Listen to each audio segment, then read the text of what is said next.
Spider-Man, Iron Man, Captain America. When you hear these names, you pretty much know the deal, right? For example, Spider-Man is probably a guy who can do all sorts of things using spider webs, or even drop down from a ceiling at any time. And Iron Man may be a guy with some serious mental power and even some obsession with it. You know, the question I get asked most often is, Tony, how do you go to the bathroom in the suit? Just like that. Even Deadpool, let's be honest, he sounds like a walking parental advisory warning that millions of people practically dying for him to shut up. But then there's Wùkōng. Wait, who? If you're scratching your head, you're in the right place. Today, we're digging into this legendary Wùkōng, exploring the story and all the layers behind this name. So let's rewind. Sun Wukong is one of the main characters from the novel Journey to the West, who was born from the stone, an untamed creature with no name, no family. When he met his first master, the Puti Zushi, aka Patriarch Subhuti, he saw something unique in him, an agile spirit reminiscent of one playful type of monkey called Husun or macaque. He decided to take the second part of that word, Sun, removed the radical which means the animal or the beast, leaving just the Sun as his last name. But that Sun character is more than what it seems. It breaks down into Xiao, small, and Zi, child, which together mean young children. It's a symbol of youth energy and basically the potential of having all the power in the world to mess up and still bounce back, which to some extent is what actually happened in the Journey to the West. But his first name is where things get really deep. Such a powerful name with layers of meanings. First, names in traditional Chinese culture can follow a generational sequence known as 字辈 or generational name. Each generation gets a shared character in their name, symbolizing family ties and continuity. For Wukong's generation, the character was Wu, which is a little like having a family middle name that ties everyone together. So Wu means enlightenment. That's some deep stuff, right? Not quite as straightforward as, say, some other hero names out there. What do you say to that? Absolutely ridiculous. What are you? Genius, billionaire, playboy, philanthropist. Okay, fair enough, but you get the point. Then we get to Kong, which translates to emptiness. But not the what I'm doing with my life kind of emptiness. No. Kong here refers to a much deeper concept from Buddhism called Shunyata. It's about letting go of rigid ideas, realizing that nothing in life is permanent, and finding peace with that. Just think of it like a spiritual map, where you are just vibing with whatever life throws at you. It's like, I don't need the latest iPhone kind of freedom. Shit.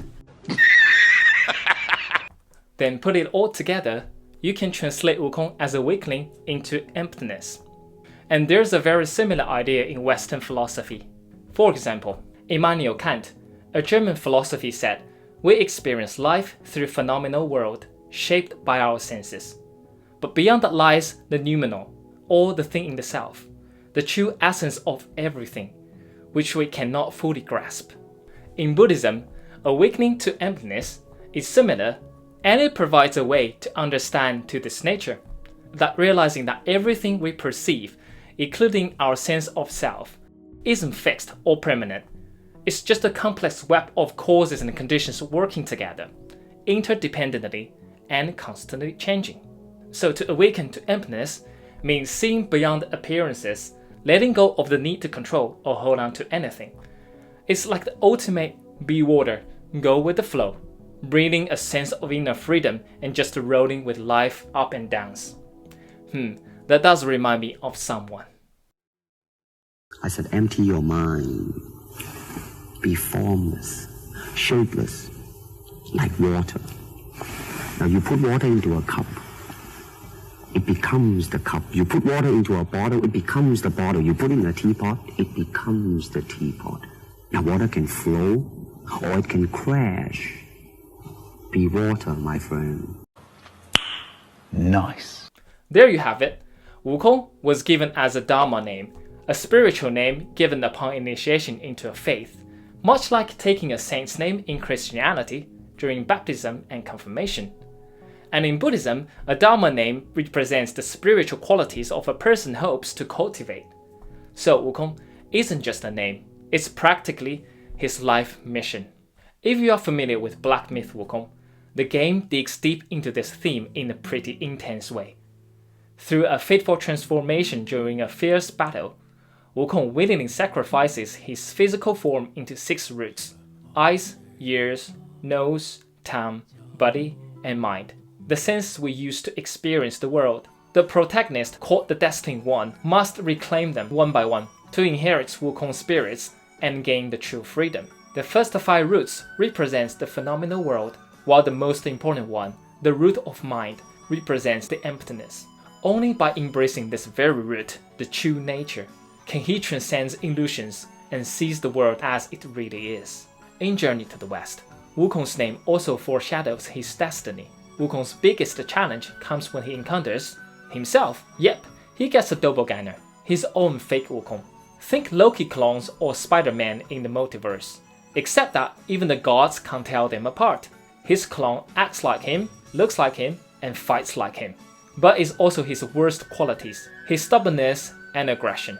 When he finally takes down this false Wukong, it's like he's finally letting go of his ego.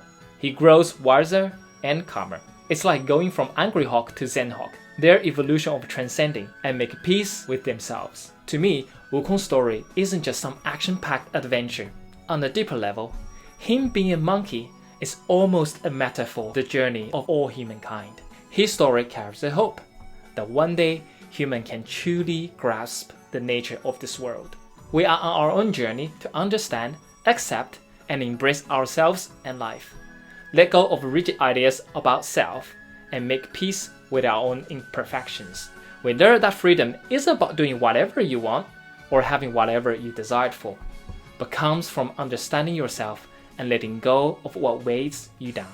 So next time you think of Wukong, remember, his story isn't just about battling monsters and getting that epic stuff upgrade. I know it's important, but it's a story of all of us awakening to emptiness. So, did you Wukong today? Thanks for watching and hope you enjoyed the video. See you next time.